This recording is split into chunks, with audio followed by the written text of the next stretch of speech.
আমি তো এর আগের দিনই বলেছিলাম যে অর্জুন সিং যদি বিজেপির ক্যান্ডিডেট হয়, দলে দলে বিজেপির লোক তৃণমূলে যোগদান করবে। একটু একটু করে সত্যি হচ্ছে রাজ্যের সেচ ও জলপথ মন্ত্রী পার্থ ভৌমিকের করা নির্বাচনী ভবিষ্যৎবাণী। বুধবার নৈহাটির ঐক্যতান মঞ্চে তৃণমূলের কর্মী সম্মেলনে নৈহাটি বিধানসভা কেন্দ্রের বিভিন্ন এলাকা থেকে ঝাঁকে ঝাঁকে বিজেপি কর্মী সমর্থকরা যোগ দিলেন তৃণমূলে। দেখে নেব এই কালের সেই বিশেষ প্রতিবেদন।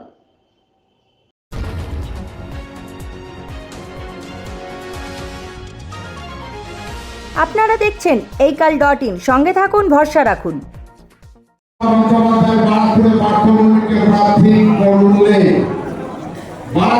বিজেপি ঝান্ডা ধরা লোক থাকবে না, আর যদি অর্জুন সিং হয়ে গেল বিজেপি বুথের তো লোক পাবে না।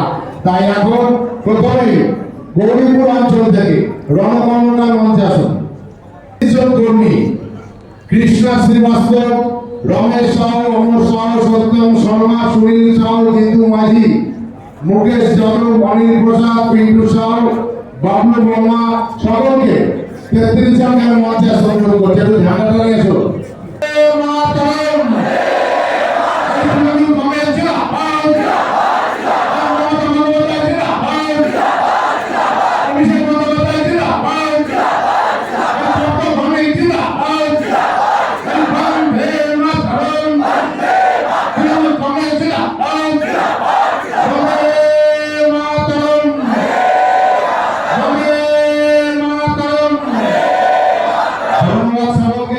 এই 33 জনকে আমরা আমাদের দল তৃণমূল কংগ্রেসে আজকে থেকে সাদরে গ্রহণ করলাম এবং নেত্রীর আদর্শ মেনে এরা সকলে মিলে আজকে থেকে গৌরীপুর অঞ্চলে এরা দল করবে।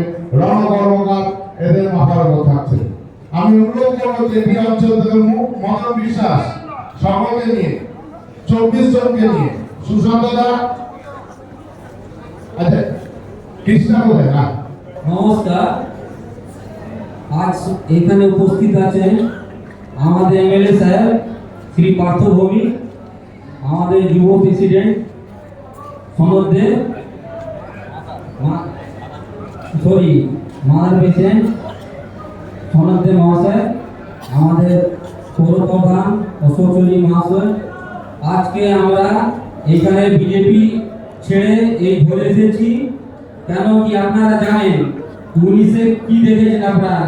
যত মস্তানি গুন্ডে, আমরা এসেছিলাম ভালো করার জন্য, কিন্তু ইনারা আমাদের কোনোদিন ভালো থাকতে দেয়নি। সবসময়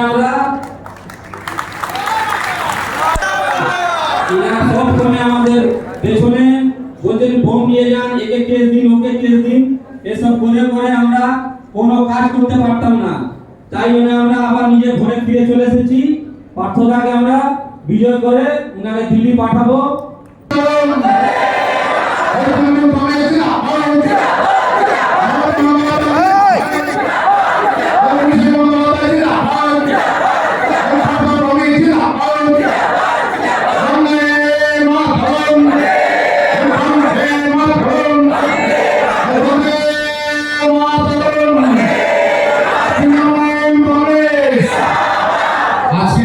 সর্বভারতীয় তৃণমূল কংগ্রেসে আমরা এই 22 জন 24 জনকে আমাদের দলের সাধারণ গ্রহণ করলাম। রোহিণী যোগী ব্লকের সভাপতি, সুশান্ত ঘোষ অঞ্চলের সভাপতি এবং মদন বিশ্বাসের নেতৃত্বে আমার কেটিয়া পঞ্চায়েতের সদস্য মদন বিশ্বাসের নেতৃত্বে আজকে তৃণমূল কংগ্রেসে যোগদান করবো। অনুরোধ করবো যে আজকে তারা মমতা বন্দ্যোপাধ্যায় যে ত্রিবর্ণ রচিত কথা হাতে তুলে দিলেন, তাই কিছু বলবার জন্য। বিজেপি এমন একটা দল যার কোনো নীতি বা আদর্শ নেই। আমরা সেই দলে থেকে শুধুমাত্র একটাই নীতি শিখেছি, আদর্শহীন দল ছেড়ে আজকে মমতা বন্দ্যোপাধ্যায়ের অনুপ্রাণিত হয়ে আমরা সকল মিলে পার্থ ভৌমিককে জেতাতে একসাথে এই দলকে জোরালো করলাম। এই বলে শেষ করছি। শোভনলাল রাহার প্রতিবেদন, এই কাল।